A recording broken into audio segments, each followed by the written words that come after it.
Step 2, this is your ESC. Pretty much has, again, 3 things you need to know. One is that it's got to have power input. The power input in a normal build is going to be directly from a battery.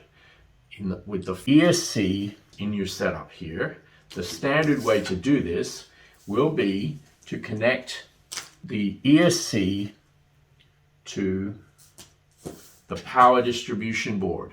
Let me grab a battery.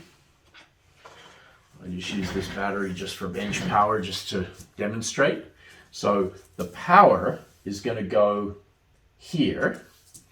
The power goes to the power distribution board. The power distribution board sends power to the flight controller and power telemetry, because it will be measuring the power draw through to the ESC, to the back, and to anything else that takes power off this side of the circuit. So that takes the power from the power distribution board through to the ESC and to the back.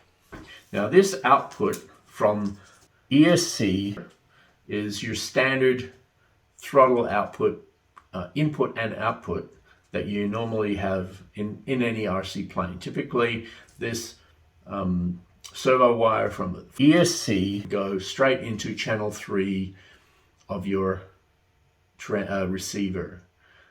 On a Spectrum receiver, it would go into channel 1. On most other types of receivers, it'll go into channel 3.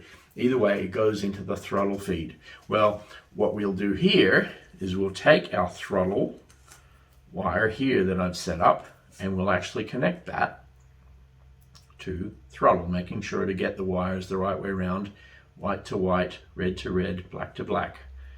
So there we have that. So what that will do is that will power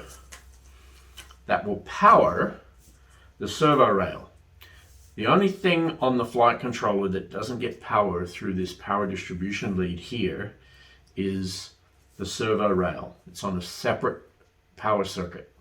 It's caused me problems, causes a lot of people problems. They connect their power distribution board to the flight controller, power everything on, the lights come on, and then they try to move the controls on the transmitter and nothing happens. The reason is you need to have separately power to the servo rail coming from your back off your ESC, and that will power the peripherals, usually servos only, but you know, it can be other things. You can have cameras and other things running off here, and that will all come off the back. Now this Skywalker Hobbywing 60 amp ESC that I've chosen for this one is actually quite good because it has a 7 amp back.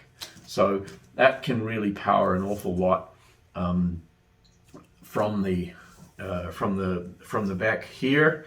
In fact, I don't really have much that I plan to run off it, so it should be fine.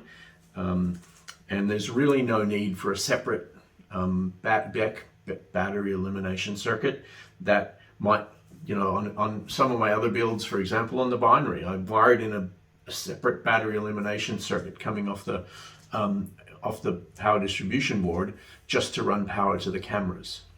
In this case, I'm just going to use a simple Thumb Pro and doesn't draw much current, so it'll be fine.